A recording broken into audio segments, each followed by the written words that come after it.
I ran into this last week. Here's what fixed it for me. If you're looking to enable alerts on the Ally app, follow these simple steps to stay updated on your account activity. Step 1. Open the Ally app.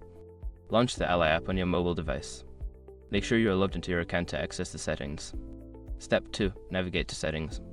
Once you're in the app, find the settings icon, usually located in the top right corner of the screen. Tap on it to proceed.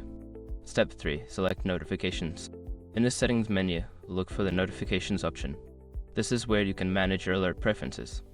Step 4. Enable alerts. Toggle the alerts you want to receive, such as transaction alerts or balance updates. Make sure to save your changes before exiting. Step 5. Test your alerts. After enabling the alert, consider making a small transaction to see if you receive a notification. This ensures everything is set up correctly. If you follow these steps, you should be all set to receive alerts on your Ally app. Happy banking!